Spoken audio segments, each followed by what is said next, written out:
Selamat berjumpa lagi dalam Renungan Harian Toraya, edisi Kamis 30 Juli 2020.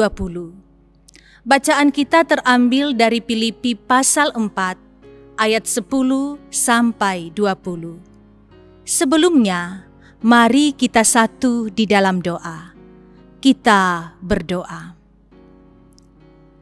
Layaklah segala ucapan syukur dan hormat kami angkat kepadamu Tuhan, karena kami merasakan dalam setiap harinya kasih-Mu yang tiada berkesudahan selalu melimpah atas kami.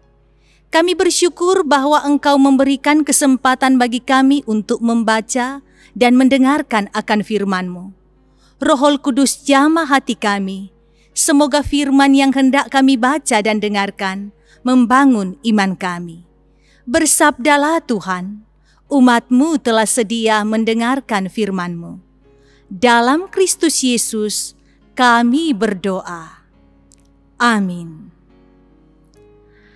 Filipi pasal 4 ayat 10 sampai 20. Terima kasih dan pemberian jemaat. Aku sangat bersukacita dalam Tuhan, bahwa akhirnya pikiranmu dan perasaanmu bertumbuh kembali untuk aku. Memang selalu ada perhatianmu, tetapi tidak ada kesempatan bagimu. Kukatakan ini bukanlah karena kekurangan, sebab aku telah belajar mencukupkan diri dalam segala keadaan.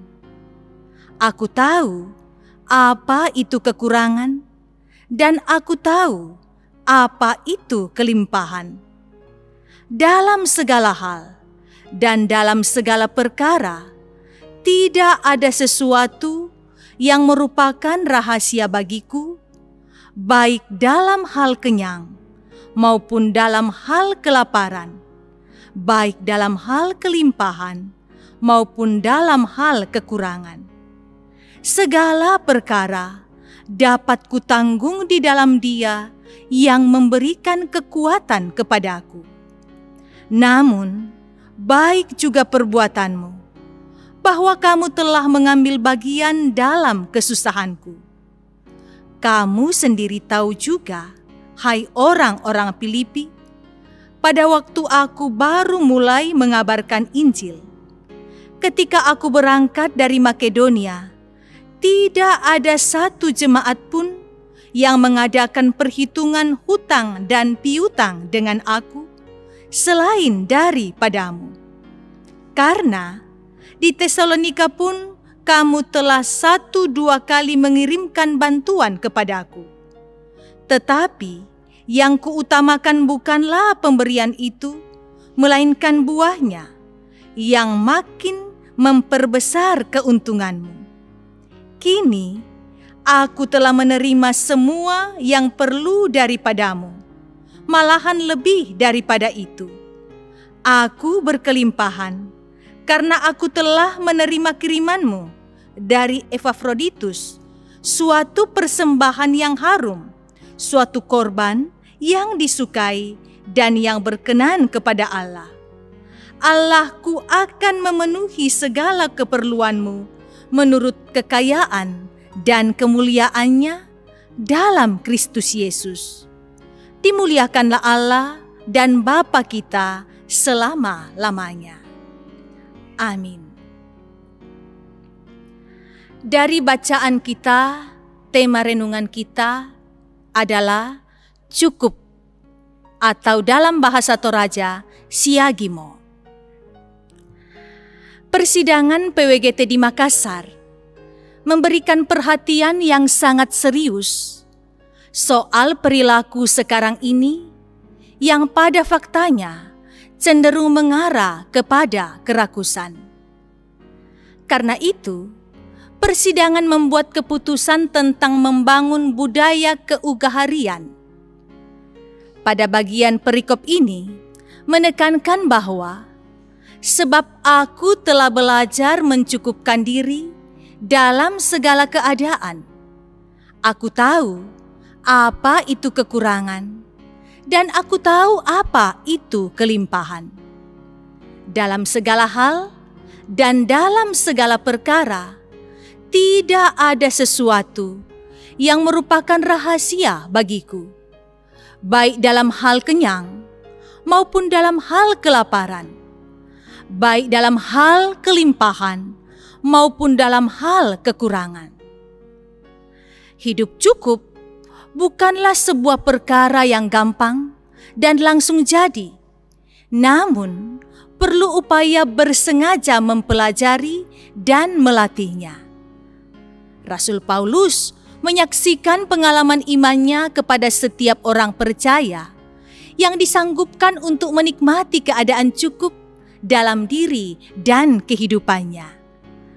Walaupun cukup itu adalah keadaan dan ukuran yang relatif bagi setiap orang, namun firman Tuhan memberikan kita gambaran ukuran cukup di ayat 13. Segala perkara dapat aku tanggung di dalam Dia yang memberikan kekuatan kepadaku.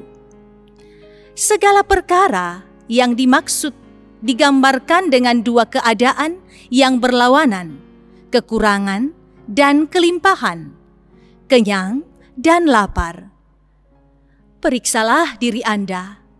Apakah pikiran dan perasaanmu masih dikendalikan oleh situasi dan kondisi di luar diri Anda?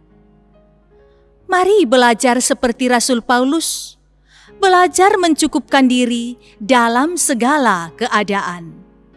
Sebab Allahku akan memenuhi segala keperluanmu menurut kekayaan dan kemuliaannya dalam Kristus Yesus. Amin. Mari kita satu di dalam doa, kita berdoa. Ya Bapa di sorga, berikan kesempatan bagi kami untuk mencukupkan akan semua yang telah Tuhan nyatakan dalam hidup kami. Kami dengan berani dan dengan iman juga sanggup berkata seperti Rasul Paulus, segala perkara dapat aku tanggung di dalam Tuhan yang memberikan kekuatan kepadaku. Selalu kami mendoakan akan kehidupan berbangsa dan bernegara juga bergereja. Kami mendoakan mereka yang sedang dalam keadaan sakit, baik yang terpapar karena virus corona, maupun menderita penyakit yang lain. Tuhan Engkau jamah mereka, semoga ada kesembuhan pada waktunya menurut waktu Tuhan. Di dalam itu bukan kehendak kami yang jadi, melainkan kehendak Tuhanlah yang jadi. Engkau menyertai dan memberkati akan dokter, perawat dan relawan, mereka yang memberi diri untuk merawat yang sakit. Semoga Engkau memberikan perlindungan-Mu, jauhkan dari hal-hal yang tidak kami inginkan.